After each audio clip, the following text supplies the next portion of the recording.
Welcome again. Science campus में फिर से स्वागत है। हम कर रहे हैं सॉलिड स्टेट चैप्टर और सॉलिड स्टेट के हमने काफ़ी टॉपिक जो है वो ऑलरेडी कवर कर लिए हैं। आज हम एक नया टॉपिक कर रहे हैं जिसका नाम है पैकिंग फ्रैक्शन फाइंड करना, कैलकुलेशन ऑफ पैकिंग फ्रैक्शन और पैकिंग एफिशिएंसी इन अ क्यूब और अ क्यूबिक सेल। सो चलिए शुरू करते हैं हमारा आज का लेक्चर। सो मेरे पास टॉपिक है कैलकुलेशन ऑफ स्पेस ऑक्यूपाइड। यहां पर मैं दिख रहा हूं, yes, calculation of space occupied. This is very very important topic, this is very important. ठीक है, स्टार डाल दिया मैंने यहां पर, बहुत इंपॉर्टेंट है। इसे हम बोलते हैं पैकिंग एफिशिएंसी और इसे हम बोलते हैं packing fraction. This is called packing efficiency और पैकिंग फ्रैक्शन कि कितना पूरा जो क्यूब है या कितना, हाँ यस, पूरा को क्यूब है। या स्पेस लैटिस हमने पढ़ा था, यूनिट सेल पढ़ा था, एक हमने यूनिट सेल किया था ना हमने। अगर आपको यूनिट सेल के बारे में इंफॉर्मेशन चाहिए तो आप मेरा पिछला लेक्चर देख सकते हो। उसमें मैंने यूनिट सेल के बारे में पूरी तरह से बताया हुआ है कि यूनिट सेल मेरे पास 3 तरह के होते हैं, एक सिंपल, एक बीसीसी, एक एफसीसी। सो तीनों ही बहुत इंपॉर्टेंट है हमारे लिए। तीनों में नंबर ऑफ एटम्स कैसे फाइंड करने हैं वो भी मैंने करवाया है। कहां पर कौन सा एटम कितनी स्पेस ऑक्यूपाई करता है या कितनी अपनी कंट्रीब्यूशन देता है वो भी हमने कर लिया है। आज हम सिंपल करेंगे उस पूरे सफियर में या उस पूरे क्यूब में ये एक्चुअल में स्पेस कवर कितना हुआ, कितना ऑक्यूपाई हुआ। सो पहले डेफिनेशन लिखते हैं, कैलकुलेशन ऑफ स्पेस ऑक्यूपाइड, जिसे हम बोलते हैं packing efficiency. What is packing efficiency? This is the total space occupied by atoms in a crystal। एक क्रिस्टल में कितनी स्पेस एटम्स ने ऑक्यूपाई की है खाली को छोड़ के, that space occupied is called packing efficiency. बहुत इजी है, बहुत इंपॉर्टेंट है। यहां से आपको डायरेक्ट डेरिवेशन आती है एग्जाम में। ठीक है, दूसरा आपको आएगा न्यूमेरिकल एग्जाम में, थर्ड आपको आएगा इसके रिलेटेड टॉपिक, और आगे आएंगे टॉपिक जो इसे जब हम इसे समझ लेंगे तब वो इजी हो जाएंगे हमारे लिए। ठीक है, सो फर्स्ट मेरे पास होता है, फर्स्ट जो हमने टाइप की हुई है ऑलरेडी पहले ही, सिंपल क्यूबिक सेल। ये हमने किया हुआ है एससीसी। सो एससीसी में आपको ड्रॉ करना मैंने सिखाया है, दिस इज कॉल्ड एससीसी। सबसे पहले आप एग्जाम में क्या करोगे, ड्रॉ करोगे, एक क्यूब ड्रॉ करोगे, एक यूनिट सेल ड्रॉ करोगे। This is called a unit cell. We have already done about unit cell. Unit cell क्या होता है, स्पेस लैटिस क्या होता है। मेरे लेक्चर्स आप जितने भी देखोगे आप देखोगे कि मैं बार बार चीजों को रिपीट करता रहता हूं। मेरा फर्स्ट लेक्चर मेरे थर्ड लेक्चर में रिपीट होता है। रीजन क्या है, ऐसे चीजों को बोलने से बार बार आपको चीजें याद हो जाती हैं। अब यूनिट सेल आ गया तो यूनिट सेल आपके दिमाग में उसी टाइम आ जाना चाहिए कि व्हाट वाज यूनिट सेल, क्या था unit cell. Simple cubic cell है। यहां पर मैं तो एक्सप्लेन नहीं करूंगा क्योंकि मैंने ऑलरेडी करवा दिया है, लेकिन फिर भी मेरी एक हैबिट है कि मैं बार बार इसको समझाता रहता हूं बच्चों को, सो दैट आपके नोट्स जो है वो प्रॉपर नोट्स तो बाद में, पहले आपका माइंड जो है वो इतना सेट हो जाए कि बार बार चीजों में से क्वेश्चन कैसे फाइंड करने हैं। ठीक है, सो इस क्यूब में हम क्या करते हैं, एटम्स सिंपल क्यूबिक में हमने किया हुआ है, ये हमने ड्रॉ कर दिए। लीजिए, अभी इसकी एक्चुअल स्टोरी सुनिए। एक्चुअल स्टोरी क्या है, ये तो एक यूनिट सेल मैंने ड्रॉ कर दिया। इस यूनिट सेल में मैंने क्या दिखाया है कि 2 एटम्स बहुत दूर दूर पड़े हैं, बट एक्चुअल में थोड़ी ऐसा होता है। अगर मैं नमक का एक छोटा सा क्रिस्टल आपको दिखाऊं, ठीक है, और उसको हम पूरी तरह से माइक्रोस्कोप के नीचे देखें या उसको पूरी तरह हम एक्सरे टेलीस्कोप, सॉरी टेलीस्कोप कह दिया, एक्सरे के साथ देखें, तो हमें क्या पता चलेगा। अगर मैं उसका पूरा क्रिस्टल स्ट्रक्चर देखूं तो मैं देखूंगा कि ये एटम्स एक्चुअल में टच करते हैं एक दूसरे को, एक्चुअल में ये एटम्स टच कर रहे हैं। सो मुझे ये लाइन यहां पर लिखनी होगी, in actual these atoms are touching each other. ये आपको याद रखना है, बार बार बोल रहा हूं, 2 एटम्स ये 4 एटम्स इतने दूर दूर नहीं हैं, ये 4 एटम्स ऐसे पड़े हैं, 2 ऐसे हैं, 2 ऐसे हैं, लीजिए टच कर रहे हैं, बन गया ना वही सेम चीज। हमें सिंप्लीफाई करना होता है इसलिए हमने थोड़ा दूर दूर कर दिया।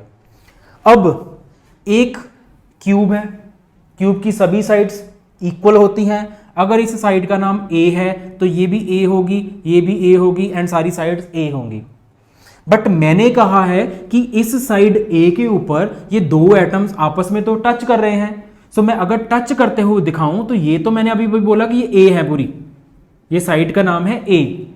लेकिन अगर मैं 2 एटम्स को दिखाऊं, these are 2 atoms touching each other and इनके बीच में जो लाइन है वो इनके इस सेंटर से देखिए इस सेंटर तक जा रही है। तो इस सेंटर से लेके इस सेंटर तक जो लाइन है इसको मैंने बोल दिया a. This is called edge length, edge length. But अगर मैं इसका हाफ देखूं तो हाफ तो इस एटम का रेडियस हो गया, दिस इज कॉल्ड आर। ये इस एटम का हाफ जो है वो इसका रेडियस हो गया आर। इसका मतलब जो एज लेंथ है वो 2 एटम्स के बाउंड होने से बनती है, लेकिन वो 2 एटम्स के रेडियस को रिप्रेजेंट कर रही है। ये ए टोटल किसके इक्वल हो गई, r plus r, that is equal to 2r। So मैं यहां पर लिखूंगा एज लेंथ ऑफ क्यूब, इस केस में क्योंकि एटम्स टच कर रहे हैं। सो एज लेंथ जो ए है, इसके बाद ही लिखना होता है इसे हमें। एज लेंथ जो ए है वो हमारे पास आ रही है r plus r, that is equal to 2r। So as length हो गई 2r, वेरी इजी। अच्छा, क्यूब की वॉल्यूम का फॉर्मूला क्या होता है, वॉल्यूम पैकिंग फ्रैक्शन निकालना है हमें, तो पैकिंग फ्रैक्शन का एक फॉर्मूला बाद में बताऊंगा मैं आपको।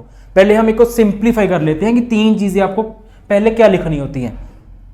एक्चुअल में एटम्स टच कर रहे हैं, टच करने के बाद एज लेंथ हमारे पास ए होती है। हमने देखना है कि कितने एटम्स एक्चुअल में टच कर रहे हैं, कितने एटम्स है 2 का रेडियस मिलाया तो क्या हो गया 2r। यहां से हम वॉल्यूम निकाल सकते हैं क्यूब की। अभी volume of cube, entire cube का वॉल्यूम, पूरे क्यूब का वॉल्यूम, वॉल्यूम का फॉर्मूला होता है साइड का क्यूब।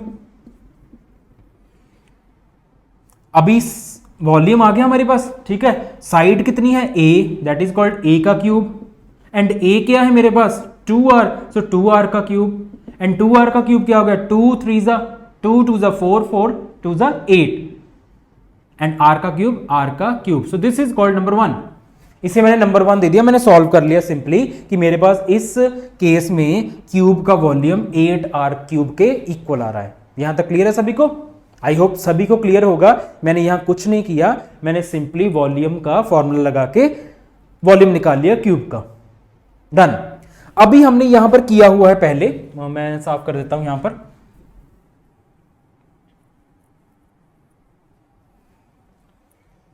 अभी मैंने पहले करवाया हुआ है कि सिंपल क्यूबिक सेल में नंबर ऑफ एटम्स कितने होते हैं, number of total atoms in SCP। कैसे करवाया था मैंने, याद है आपको? उसके लिए फिर से आपको दूसरा लेक्चर देखना पड़ेगा मेरा। तो उसमें मैंने करवाया था, क्योंकि इस पूरे क्यूब में 8 कॉर्नर्स हैं और 8 कॉर्नर्स पर 8 एटम्स पड़े हुए हैं। सो टोटल नंबर ऑफ एटम्स 8 हैं, लेकिन सभी अपना पूरा कंट्रीब्यूट नहीं करते, वो सिर्फ अपना 1/8 इस क्यूब को प्रोवाइड कर रहे हैं, बाकी उनका पार्ट जो है वो दूसरे क्यूब की तरफ जा रहा है। सो मैं यहां पर क्या करूंगा 8 × 1/8 कर दूंगा, तो मेरे पास नंबर ऑफ एटम्स कितने आ गए 1। ठीक है, अगर मेरे पास नंबर ऑफ एटम्स 1 है, यहां पर 2 भी हो सकता था, 3 भी हो सकता था, वो अलग केस है। नंबर ऑफ एटम्स इस केस में मेरे पास सिर्फ 1 आया है। लेकिन अभी मैंने यहां पर वॉल्यूम ऑफ क्यूब निकाला था, मैं वॉल्यूम ऑफ सफियर निकाल देता हूं। Volume of sphere, why sphere? क्योंकि ये एटम्स होते हैं, दीज आर सफेरिकल नेचर। मैंने पहले बोला जो एटम्स है वो बॉल की तरह हैं एंड बॉल एक सफियर है। एंड सफियर के वॉल्यूम का फॉर्मूला आप सभी बच्चों को आता है, मैथ्स में क्या होता है 4/3 πr³। क्योंकि वॉल्यूम ऑफ, यहां पर लिख लेता हूं मैं 1 सफियर, एक सफियर का इतना वॉल्यूम पढ़ा है ना हमने। यहां पर टोटल नंबर ऑफ सफियर्स कितने हैं या टोटल नंबर ऑफ एटम्स कितने हैं 1। सो अगर 1 है तो ऑब्वियस है ये वॉल्यूम इस पूरे ही क्यूब का हुआ, यहां पर भी 1 है, यहां पर भी टोटल नंबर ऑफ एटम्स कितने आए, 1 आए। सो मैं लिख लेता हूं, सो वॉल्यूम ऑफ 1 एटम, क्योंकि टोटल नंबर ऑफ एटम कितने हैं 1, that is equal to 4/3 pi r cube. Number 2, कोई डाउट है तो आप मुझे कमेंट सेक्शन में पूछ सकते हो, कोई भी क्वेश्चन होगा। यहां पर मैं आपको सिंपली बता रहा हूं कि मैंने वॉल्यूम ऑफ क्यूब निकाला, देन मैंने वॉल्यूम ऑफ स्फीयर निकाला। अभी पैकिंग फ्रैक्शन का फॉर्मूला क्या होता है, व्हाट इज पैकिंग फ्रैक्शन। अच्छा, जब हम फ्रैक्शन निकालते हैं, याद कीजिए जब हम छोटी क्लासेस में थे या हम अपनी परसेंटेज निकालते हैं एग्जाम की, तो अब क्या करते हैं परसेंटेज निकालने के टाइम क्या करते हैं, परसेंटेज में क्या होता है, जितने मार्क्स आते हैं हमारे, छोटी वैल्यू ऊपर होती है और जो नीचे टोटल वैल्यू होती है वो बड़ी होती है, वो नीचे आती है हमारी, ठीक है। अब यहां पर भी सेम होगा, इसमें छोटी वैल्यू क्या है, यहां पे मैं पैकिंग फ्रैक्शन अगर मैं लिखूं तो इसका मेरे पास एक फॉर्मूला बन सकता है। यहां पर पैकिंग फ्रैक्शन का फॉर्मूला क्या होता है, volume of the sphere, volume of sphere को अगर आप वॉल्यूम ऑफ क्यूब से डिवाइड कर दो तो आपके पास पैकिंग फ्रैक्शन आ जाएगा, क्योंकि सफियर एक है, टोटल तो काउंट कर लिया मैंने, एक ही है ना मेरे पास, और क्यूब का वॉल्यूम है, पूरे क्यूब का वॉल्यूम वो इतना आ रहा है मेरे पास। तो मैं इनको अगर डिवाइड कर दूं तो कितना आएगा मेरे पास, 4/3 pi r cube divided by 8 r cube, r cube हो गया कैंसल। सो यहां पर क्या हो गया मेरे पास, 4 2 8, 3 2 6, that is equal to pi by 6 and this comes out to be 0.524, मेरे पास आ गया 0.524। यहां से लिख लेता हूं मैं, अगर मैं परसेंटेज पैकिंग फ्रैक्शन फाइंड करूं, परसेंटेज कितनी हो गई, तो 0.524 को 100 के साथ मल्टीप्लाई करेंगे, परसेंटेज में तो 100 के साथ मल्टीप्लाई होगा। सो कितना आएगा मेरे पास, 524 divided by 1000 into 100, that is equal to 52.4%। What it means, इसका क्या मतलब हुआ, इसका मतलब यह हुआ कि सिंपल क्यूबिक सेल में 52.4% जो स्पेस है वो कवर है, वो ऑक्यूपाइड है, एंड जो एम्प्टी स्पेस है, अब कॉम्पिटिटिव एग्जाम में क्या आएगा, एग्जाम में कॉम्पिटिटिव में ये थोड़ी पूछा जाएगा कि कितनी ऑक्यूपाइड है, वो तो आपको याद है, आपको एम्प्टी निकालनी है। सो एम्प्टी स्पेस कितनी हो गई, सो वो इजी है, लेकिन आपको याद करनी होगी 100 minus 52.4, that is your homework, वो आपको निकालनी पड़ेगी यहां पर, ठीक है। अगर एक 52 आ रही है तो दूसरी ऑब्वियस है कितनी आएगी हमारे पास, कुछ 48 आ जाएगी, और 48 के साथ इसको सॉल्व कर लेंगे हम, 100 में से माइनस करके, वो मेरे पास आ जाएगी एम्प्टी स्पेस। यहां तक कोई प्रॉब्लम है तो आप पूछ सकते हो कमेंट सेक्शन में, या मैं दोबारा से एक बार फिर से एक्सप्लेन करता हूं। सिंपल क्यूबिक सेल में हमें सबसे पहले 2 पार्ट किए। पहले हमने किया कि एक्चुअल में ये एटम्स टच करते हैं, टच करने के कारण क्या हुआ, ये ए जो है वो इन 2 रेडियस के सम के इक्वल आ गया, ए आ गया मेरे पास 2r। यहां से मैंने वॉल्यूम ऑफ क्यूब निकाला, वॉल्यूम ऑफ क्यूब होता है साइड का क्यूब, मींस इस ए का क्यूब, एंड ए किसके इक्वल आ गया 2r, और उसका सॉल्व करके मैंने 8r क्यूब निकाल लिया, ठीक है। दूसरा पॉइंट मैंने किया कि मैंने इस पूरे क्यूब में नंबर ऑफ एटम्स फाइंड कर लिए, टोटल कितने हैं, टोटल थे 8, लेकिन कंट्रीब्यूशन की है 1/8, so total number of atoms आई मेरे पास 1 गए। सफियर का वॉल्यूम, क्योंकि जो एटम्स होते हैं वो स्फेरिकल होते हैं, तो यहां पे वॉल्यूम ऑफ सफियर का फॉर्मूला लगेगा मेरे पास, that was 4/3 pi r cube. Volume of एक सफियर इतना है, यहां पर ऑलरेडी एक ही सफियर है तो वॉल्यूम चेंज नहीं हो रहा यहां पर, ठीक है। अगर 2 होते तो मैं 2 से इसको मल्टीप्लाई कर देता, ठीक है। सो फॉर्मूला क्या है पैकिंग फ्रैक्शन का, दिस इज इंपॉर्टेंट, आपको याद करना होगा। दिस इज इक्वल टू एक सफियर के वॉल्यूम को एक क्यूब के वॉल्यूम के साथ आप डिवाइड कर दीजिए। इस सफियर के वॉल्यूम को क्यूब के वॉल्यूम के साथ अगर आप डिवाइड करोगे, then after division you are getting 0.524। Percentage में निकालेंगे तो दैट इज इक्वल टू 52.4%। और अगर यहां से मैं देखूं this numerical value, what is it is actually occupied volume, occupied space, packing fraction, packing efficiency, कुछ भी आ सकता है। एम्प्टी कैसे निकालेंगे, इसको 100 में से हम माइनस कर देंगे, ठीक है जी। सो अगर किसी ने सिंपल समझ लिया तो अभी मैं दूसरा केस करूंगा बॉडी सेंटर्ड का, फेस सेंटर्ड का, तो वो बहुत ईजी हो जाएगा आपके लिए। करते हैं, ठीक है। चलिए अभी हम सेकंड करते हैं। मेरे पास है चलिए अभी हम करते हैं फेस सेंटर्ड क्यूबिक सेल, उसमें पैकिंग फ्रैक्शन निकालते हैं, ठीक है। अभी थोड़ा इजी हो जाएगा हमारे लिए। सबसे पहले क्या करना है, हमें एक क्यूब ड्रॉ करना है। यहां पर हम क्यूब नहीं बोलेंगे बार बार, अभी हम इसको बोलेंगे यूनिट सेल, क्योंकि सॉलिड स्टेट चैप्टर में हमने क्यूब को यूनिट सेल के साथ रिप्लेस कर दिया है पहले ही। तो यूनिट सेल हम ड्रॉ करेंगे पहले, कौन सा, FCC। सो ये मैंने पहले करवाया था आपको, कैसे ड्रॉ करना है, थोड़ा साइड पे कर लेते हैं, पहले स्पेस थोड़ा कम बचा था मेरे पास। लीजिए, बहुत ध्यान से समझना है इसको। मैं फिर से लेक्चर रिपीट कर रहा हूं। एटम्स को मैंने रख दिया। We know in FCC 8 atoms are present on the corners while 6 atoms are present at the face। सो ये फेस है मेरे पास, ये आगे वाला फेस है, ये पीछे वाला फेस है। सो 6 एटम्स मैंने अरेंज कर दिए, ठीक है। अभी मैंने पिछले केस में किया था कि सिर्फ कॉर्नर्स पे एटम थे और कॉर्नर का एक एटम दूसरे एटम को टच कर रहा था। यहां पर क्या होगा कि ये 4 कॉर्नर के एटम ये टच तो करते थे, लेकिन अब इसके बीच में एक एटम आ गया। तो इनको मैं कैसे रिप्रेजेंट करूंगा कि इनके एक बीच में एटम है, ये भाई साहब बीच में आ गए, और ये 4 एटम्स जो है वो फर्दर साइड पे लगे हुए हैं। वो एक्चुअल में आपस में टच नहीं कर रहे हैं, वो इसको टच कर रहे हैं।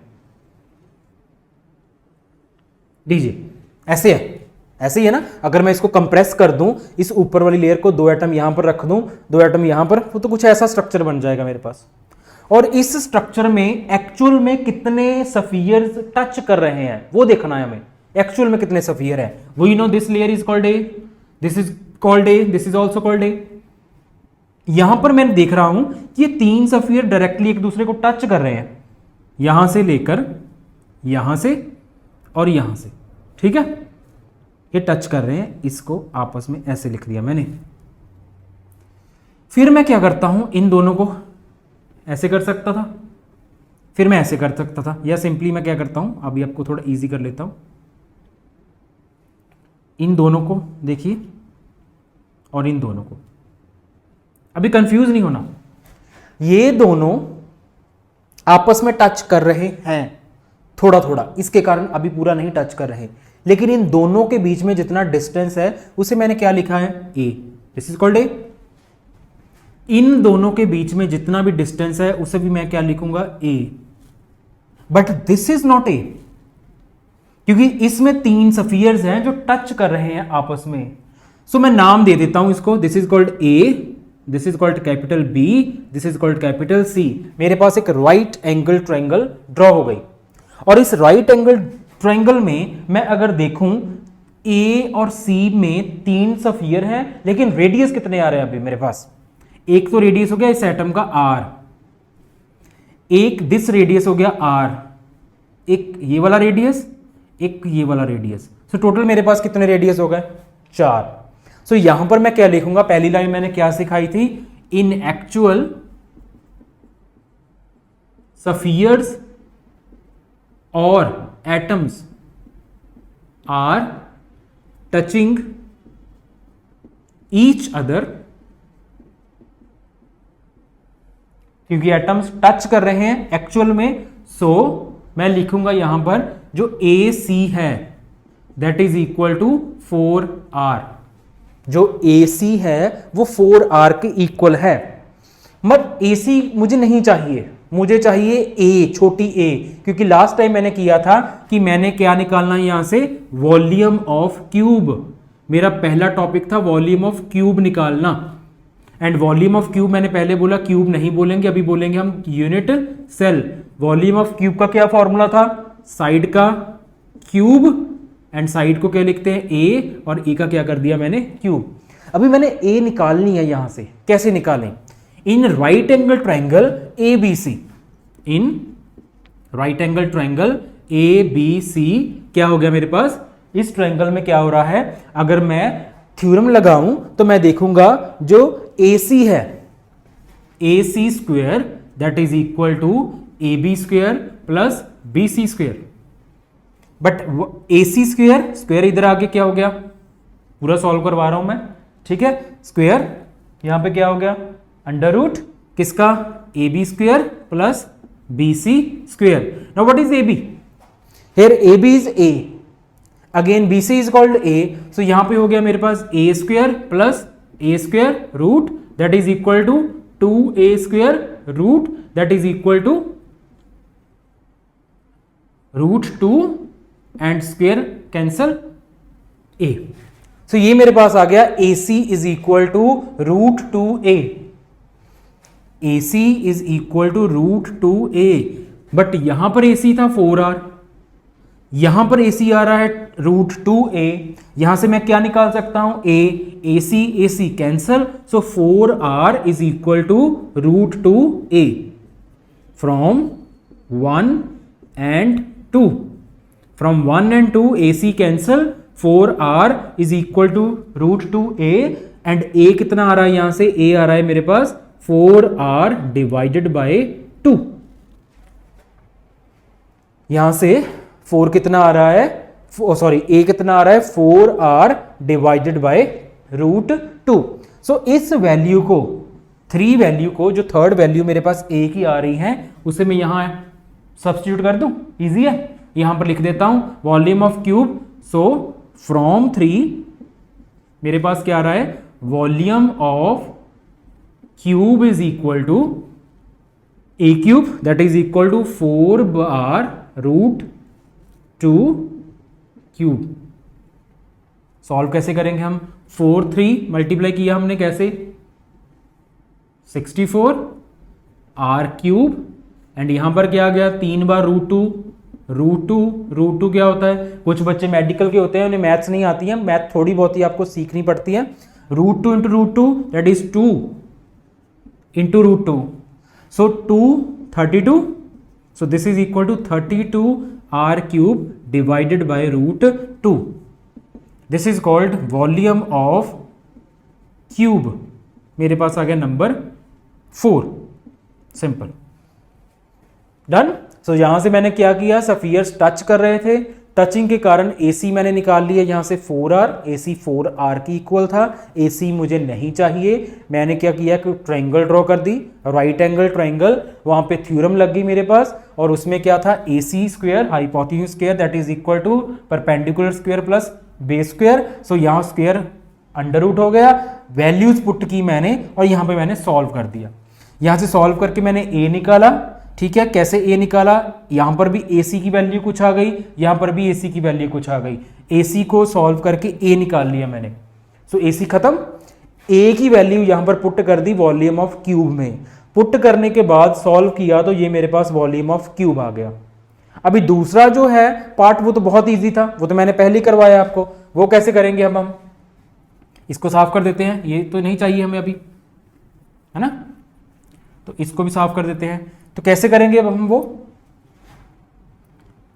मैंने पहले बोला था अभी हम निकालेंगे volume of sphere, volume of 1 atom कितना होता है, किया हमने अभी 4/3 पाई R क्यूब, ये कर लिया था, लेकिन मैंने देखना है नंबर ऑफ टोटल एटम्स कितने हैं, किसमें, FCC में, एक्चुअल में नंबर ऑफ एटम कितने हैं। FCC में मैंने पहले भी करवाया है, 8 कॉर्नर्स पे होते हैं लेकिन कंट्रीब्यूट करते हैं 1/8 प्लस 6 फेस पे होते हैं लेकिन उनकी कंट्रीब्यूशन होती है 1/2। तो अगर हम इनको सॉल्व करेंगे तो ये आ गया मेरे पास 4, it means number of atoms मेरे पास कितने आ गए, 4 आ गए। एक एटम का वॉल्यूम इतना है, अभी 4 का कितना होगा, सो volume of 4 atoms that is equal to 4 multiply 4/3 pi R cube that is equal to 16/3 pi R cube, done। 4 number 5 number. अभी पैकिंग फ्रैक्शन का फॉर्मूला मैंने लास्ट टाइम अभी करवाया, फॉर्मूला क्या होता है, वॉल्यूम ऑफ सफियर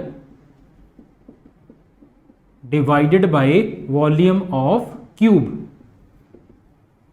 सॉल्व करते हैं, वॉल्यूम ऑफ सफियर कितना है, 16/3 पाई R cube divided bye 32 R cube divided bye √2। तो यहां से r³ तो कैंसल, यहां से 16 2 ज़ा 32 हो गया एंड 3 आ गया नीचे। तो कैसे सॉल्व करेंगे इसको हम? अब √2 चला गया ऊपर, सो क्या आ गया मेरे पास? √2 पाई divided by √2 pi divided by 6। सो ये सॉल्व करने के बाद मेरे पास आ गया 0.74। अगर मैं इसे सॉल्व करता हूं 3 2 ज़ा 6 वो नीचे आ गया, ये √2 चला गया ऊपर, सो √2 इंटू पाई डिवाइडेड बाय 6। और इसको सॉल्व करने के बाद मेरे पास आ रहा है 0.74। सो 0.74 जो है मेरे पास आ गई पैकिंग फ्रैक्शन। लेकिन लास्ट में क्या करते हैं हम? परसेंटेज स्पेस ऑक्यूपाइड कितनी हो गई? अब तो इजी है, अब मैं सॉल्व नहीं करवाऊंगा। That is equal to 74%। इसका मतलब जो पहले सिंपल क्यूबिक था उसमें सिर्फ 52% जो वॉल्यूम था वो कवर था, इसमें 74% वॉल्यूम है वो ऑक्यूपाइड है। सो ये ज्यादा एफिशिएंट हो गया। प्रूफ कर लिया मैंने। हमने प्रूफ किया था कि HCP is more efficient then square closed packing. यहां पर क्या होगा?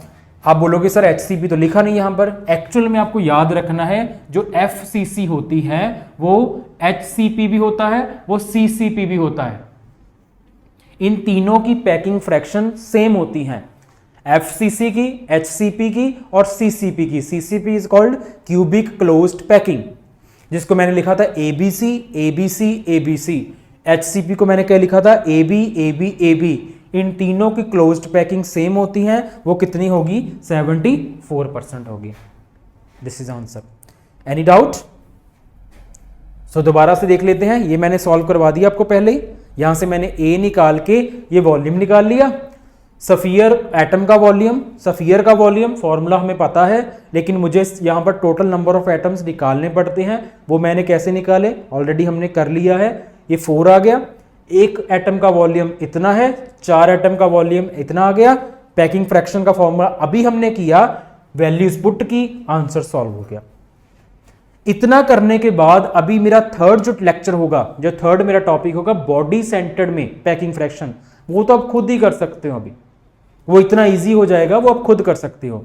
ठीक है, चलिए अभी मैं करवाता हूं वो भी बॉडी सेंटर्ड। लेकिन ट्राई करना, जो भी मेरा ये लेक्चर जो भी बच्चे देख रहे हैं या जब भी वो देखेंगे तो ट्राई कीजिएगा सिंपल और फेस सेंटर्ड करने के बाद पहले वो अपनी जो वीडियो होती है उसको पॉज लगा देना, स्टॉप कर देना, वहां पर पहले खुद ट्राई करना बॉडी सेंटर को, फिर बाद में देखकर अपना डाउट जो है वो क्लियर कर लेना। ठीक है, प्रैक्टिस करोगे तो ज्यादा इजी होगा। देखकर करोगे तो वो तो फिर बहुत सी वीडियोस ऐसे यूट्यूब पर पड़ी है, बहुत से टीचर्स लेक्चर दे रहे हैं, वो अपनी बहुत मेहनत कर रहे हैं, वो तो आपको प्रोवाइड कर ही देंगे फिर कुछ ना कुछ।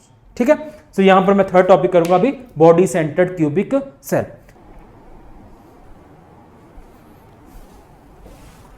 चलिए अभी करते हैं हम body centred cubic cell. Body centred क्या होगा? अभी खुद कुछ बच्चों ने खुद भी ट्राई किया होगा। यहां पर मैं बॉडी सेंटर ड्रॉ कर लेता हूं पहले।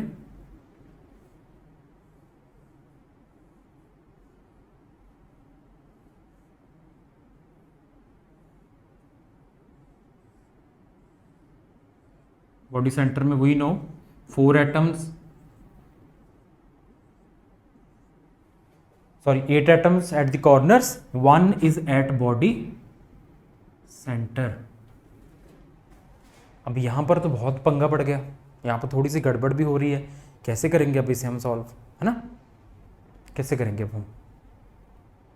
यहां पर पहले था फेस के सेंटर पे, तो फेस के सेंटर में तो था ये एटम और 4 सफीर ऐसे टच कर रहे थे, तो मैंने क्लोज करके दिखा दिया आपको। यहां पर एक्चुअल में कौन से एटम्स टच हो रहे हैं? अगर मैं इस रूम की बात करूं तो आप एज्यूम कीजिए कि 4 कॉर्नर्स पे ऊपर बॉल्स हैं, 4 नीचे हैं, एक बॉडी के सेंटर में है। तो बॉडी के सेंटर को टच करने वाले कौन से 2 एटम्स हो सकते हैं? इस कॉर्नर की एटम को अगर मैं किसी थ्रेड के साथ जोड़ दूं उस दूसरे कॉर्नर के साथ, तो यहां से ऊपर वाले कॉर्नर से नीचे वाले कॉर्नर तक जो लाइन ड्रॉ की जाती है दैट इज कॉल्ड डायगोनल। सो यहां पर भी मेरे पास एक डायगोनल दिख रहा है मुझे, ये इस कॉर्नर के साथ, ये अपर फेस का है, ये लोअर फेस का है, ठीक है। तो देखिए ध्यान से लीजिए, इसको मैं ए लिख देता हूं, मान लीजिए ए, इसे करते हैं हम ऐसे, लीजिए यहां से भी ड्रॉ कर देते हैं। पहले यहां पर मैं ए बी सी कुछ भी लिख लेता हूं, कुछ भी। अभी मैं देख रहा हूं कि एक्चुअल में ये 3 सफियर्स टच कर रहे हैं आपस में, और कोई नहीं कर रहा। A this sphere touch each other. So A के जो सफियर्स हैं इनको मैं आपस में फिर से ड्रॉ कर देता हूं ऐसे, जैसे पहले किया था। A B, this is called A B. A से लेकर बी तक का distance, again this is not edge length, edge length सिर्फ ये है, this is a, this is a, बस और कुछ नहीं एज लेंथ। पहले जो केस किया था वहां पे आ रहा था मेरे पास ए सी, मुझे नहीं चाहिए था, मैंने किसी तरह सॉल्व करके ए निकाल लिया। अभी यहां पर मेरे पास आ गया ए बी, मुझे नहीं चाहिए, लेकिन मुझे इसकी रिक्वायरमेंट है। कैसे? क्योंकि ये एटम्स टच तो यही कर रहे हैं ना अभी। सो मैंने एटम्स के रेडियस को जब प्लस किया तो मेरे पास 4 आर फिर से आ गए। यहां पर मैंने लिख लिया A B is equal to 4 R. Diagonal जो है उसके ऊपर, सो देखो ये कैसे लिखेंगे हम, in actual the atoms present at the diagonal are touching each other. क्योंकि जो डायगोनल के एटम्स है वो टच कर रहे हैं, so A B, I am assuming AB is equal to 4R, but AB is not equal to A. AB is equal to 4R. Now, this triangle, in this triangle ABC, in triangle ABC, अभी क्या करेंगे हम? कोई फायदा है?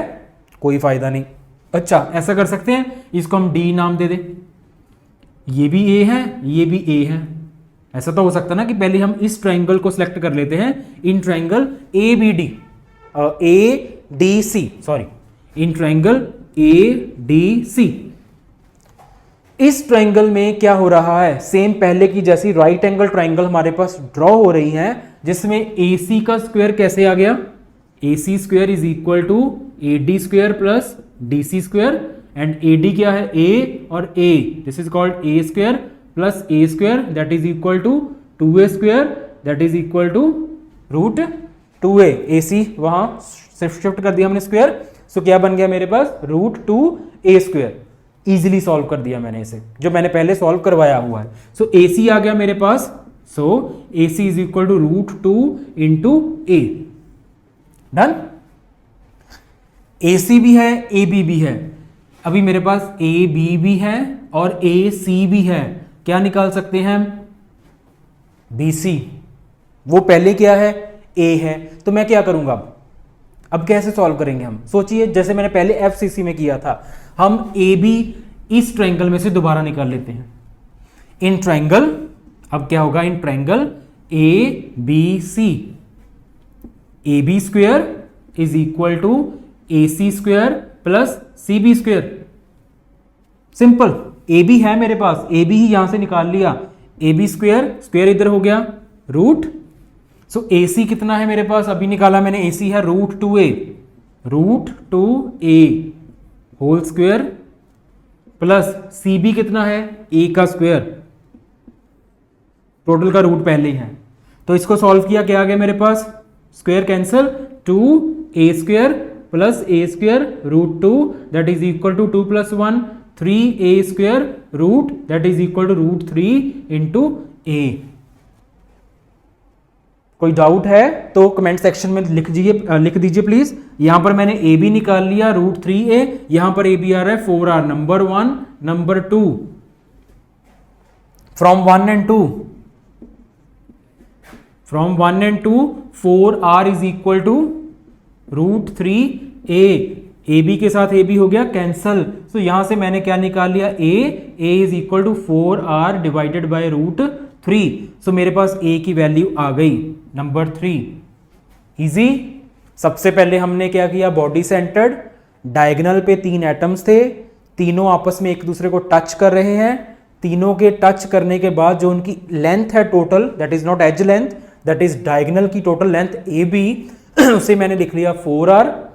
A B को solve करने के लिए मुझे क्या करना पड़ा, पहले मैंने इन दोनों को सफियर को आपस में ज्वाइन कर दिया और इस ए डी सी ट्रायंगल में से ए सी फाइंड कर लिया। क्यों? क्योंकि एक्चुअल में ये ट्रायंगल मेरे पास एक और बन रही है। सो ए बी को फाइंड करना था, ए सी फाइंड कर लिया, सी बी तो पहले ही था ए के बराबर। सो यहां से मेरे पास ए बी आ गया कुछ √3a। एक ए बी ये है, एक ए बी ये है, सो मेरे पास ए की वैल्यू आ गई।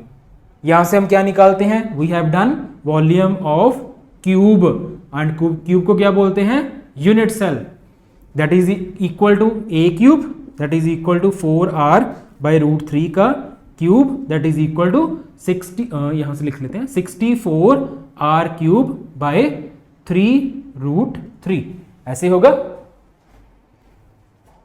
3√3। सो 3 को 3 बार लिखेंगे, सो मेरे पास आ जाएगा 3√3।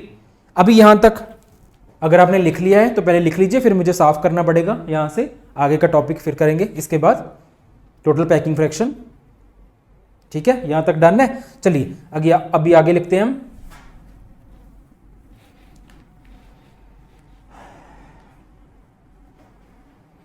अभी मैंने क्या निकालना है, volume of sphere. Volume of sphere को हम क्या बोलते हैं, एटम। वो मुझे पता है, एक एटम का वॉल्यूम होता है 4/3πr³। देखिए मेरी स्पीड तेज हो रही है अभी। ऐसे ही आपका होगा कि अगर आपको 2 पहले टॉपिक आते होंगे तो थर्ड में स्पीड अपने आप फास्ट हो जाती है। वॉल्यूम ऑफ 1 एटम दिस, मेरे पास नंबर ऑफ एटम्स निकालने पड़ेंगे मुझे। Number of atoms in BCC किए हुए पहले भी हमने, 8 एटम्स कॉर्नर्स पर हैं, कंट्रीब्यूशन है 1/8, प्लस एक एटम बॉडी के सेंटर पर है और वो अपना पूरा 100% कंट्रीब्यूट इसी बॉडी को करेगा, वो इसके बाहर नहीं जा सकता। सो मैं उसकी कंट्रीब्यूशन 1 लिखूंगा। सो सॉल्व करने के बाद ये मेरे पास आ गया 2। सो यहां पर मेरे पास नंबर ऑफ टोटल एटम्स कितने हैं, 2। एक का volume this and volume of, so volume of 2 atoms कितना हो गया मेरे पास, 2 × 4/3πr³, that is equal to 8/3πr³। Simple, very simple. अभी मेरे पास ये नंबर चल रहे थे, ये आगे मेरे पास मान लीजिए 3 था, ये 4 था। पैकिंग फ्रैक्शन का formula we have already done. What is packing fraction, packing fraction is volume of cube. कितना है वॉल्यूम ऑफ क्यूब, 64r³, ऐसे था, या वॉल्यूम ऑफ सफियर पहले था, हाँ गलती, यहां पर गलती नहीं करनी है आपको। क्या करना है हमने, सबसे पहले वॉल्यूम ऑफ सफियर। सफियर का कितना वॉल्यूम है, 8/3πr³ divided by 64r³ divided by 3√3। तो यहां से क्या क्या कट हो सकता है, देखिए 3 के साथ 3, ये आपस में कट हो गए, और कुछ और कट हो रहा है। तो यहां पे मेरे पास r³ के साथ r³ कट हो गया। यहां पर आंसर क्या आ रहा है मेरे पास, देखिए ध्यान से, √3π/8 ऐसे ही आ रहा है कुछ। अब इसको सॉल्व करते हैं हम। √3π/8 दैट इज इक्वल टू 0.68 और दिस इज इक्वल टू 68%। सो मेरे पास परसेंटेज पैकिंग फ्रैक्शन कितना आ गया, 68%। इट मींस सिंपल क्यूबिक में 52% वॉल्यूम ऑक्यूपाई था, बहुत कम था। एम्प्टी स्पेस 48 के आसपास था, बहुत ज्यादा एम्प्टी स्पेस था। बॉडी सेंटर में 68% वॉल्यूम ऑक्यूपाइड है। अगर 68 ऑक्यूपाइड है तो 32 के आसपास वॉल्यूम क्या है, खाली है, एम्प्टी है। सो ये सिंपल से तो अच्छा है, पैकिंग फ्रैक्शन में अच्छा है। लेकिन जब हम देखते हैं अपने दूसरे को, FCC को, उसमें हमने देखा कि 76% वॉल्यूम है ऑक्यूपाइड। अगर 76 ऑक्यूपाइड है तो वहां पे एम्प्टी कितना हो गया, सिर्फ 24%। सो सबसे बेस्ट कौन सी पैकिंग है, क्वेश्चन आ गया यहां से, proof that FCC is more efficient as compare to BCC। यहां पर क्वेश्चन क्या आ गया मेरे पास, प्रूफ दैट, क्वेश्चन फिर दोबारा से करेंगे, proof that FCC is more efficient than BCC. How can you prove? आपको सॉल्व करना पड़ेगा अकॉर्डिंग टू द मार्क्स। अगर 3 मार्क्स का क्वेश्चन है तो आपको सॉल्व करना पड़ेगा कि FCC में क्या होगा, मेरे पास 76% वॉल्यूम ऑक्यूपाई हो रहा है, लेकिन BCC में सिर्फ BCC में कितना हो रहा है, 68% वॉल्यूम ऑक्यूपाई हो रहा है। That is why FCC is more efficient as compare to BCC। So इसी के साथ मेरा जो टॉपिक है पैकिंग फ्रैक्शन वो खत्म होता है। बहुत बहुत बहुत ज्यादा इंपॉर्टेंट है वो। हमने यहां पर कुछ फॉर्मूले याद करने हैं, वो फॉर्मूले हमने यहां से निकाल लिए ऑलरेडी।